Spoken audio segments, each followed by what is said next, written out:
Hello guys! Hello! This is for Libra.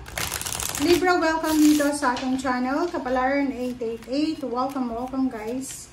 Alamin natin kung anong messages, vibration, gabay energy para sa lahat ng Libra. General reading. So, tingnan natin kung ano ang message na para sa'yo. Libra, Crossroad. Wow. Number 22. Sinasabi ng first card na yan na may mga Libra na nangangailangan ng balanse. May mga Libra na medyo naguguluhan sila sa mga nangyayari sa paligid nila. Maybe may mga kailangan kayong pagdesisyonan. Parang nasa gitna kayo ng laban or gitna kayo ng sitwasyon about sa family.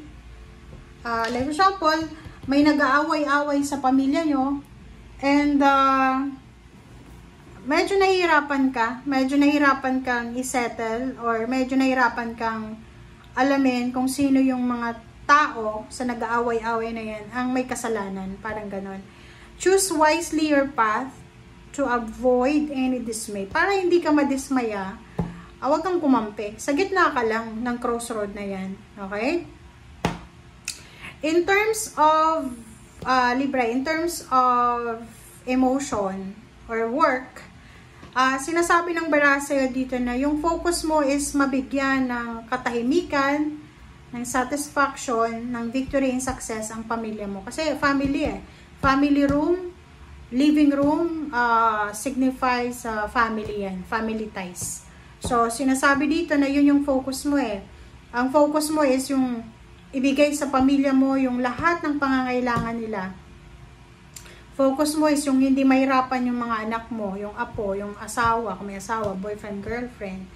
And yung iba dito sa inyo, Libra, marami kayong, yung Libra na, halimbawa, may hawak kang pera ngayon, hindi mo alam kung ano yung gagawin mo. Like, nagpaplano kang magpa-renovate ng bahay or magpatayo ng bahay. Nahihirapan ka ngayon na magdesisyon kung ano yung gagawin mo.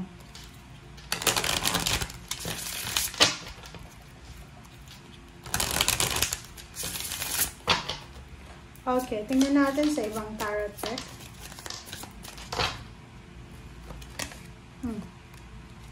Ideal course of action. So, sinasabi ng baraha na kailangan mo na daw talaga magdesisyon. Di ba? Etong dalawang barahang to, 11 and 37, is action talaga siya, decision.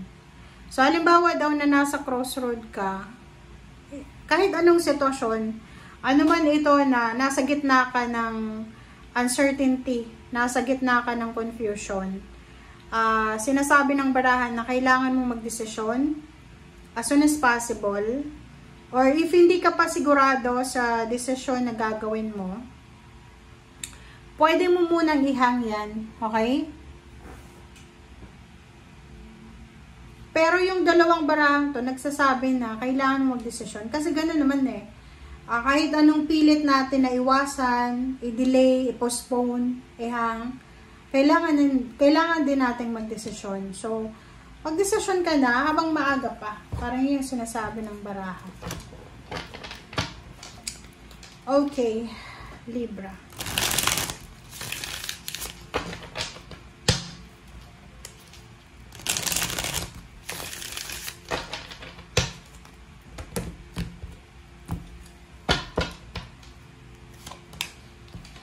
The Tower. High Priest. Temperance. Ten of Swords. Alam mo yung Ten of Swords, lumabas siya sa lahat ng zodiac signs. So, talagang ang lahat ng zodiac signs ngayon in recovery na. Wow.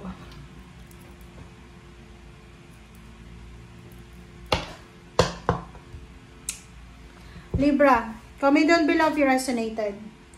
Kung nasa ganito kang sitwasyon, nasa tower moment ka, yung parang feeling mo, bumagsak yung foundation mo, bumagsak yung pangarap mo sa buhay. Like, kung ikaw ay isang parent, like mother or father, pinag-aral mo yung anak mo, tapos pwedeng nag-asawa ng maaga, or maybe nakabuntes or nabuntes, or pinag-aral mo yung mga anak mo, tapos medyo may edad ka na sa ngayon, nasa 50 or 60 years old.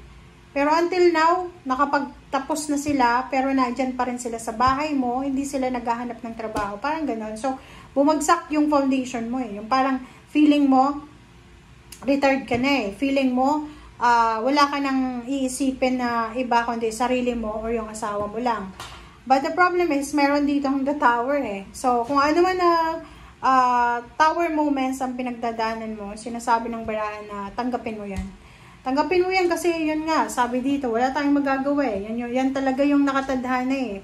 And High Priest, sinasabi na makinig tayo sa sinasabi ng ating intuition. And as much as possible, be patient. Kasi lahat ng pinagdadaanan mo daw, lahat ng yan na pinagdadaanan mo sa ngayon, ay mapagtatagumpayan mo yan. Makaka-recover ka dyan. So, kumbaga, sinasabi ng bara sa'yo, Libra, na hindi lahat ng panahon nasa ilalim ka. Hindi lahat ng panahon nasa tower moment ka.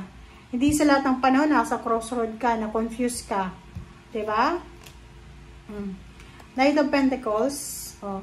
In the near future, sa mga susunod na araw or buwan, posibleng ikaw ay makatanggap ng pera.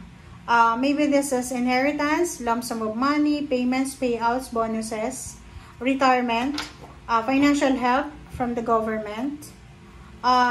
This one will parang give you parang boost, 'di ba?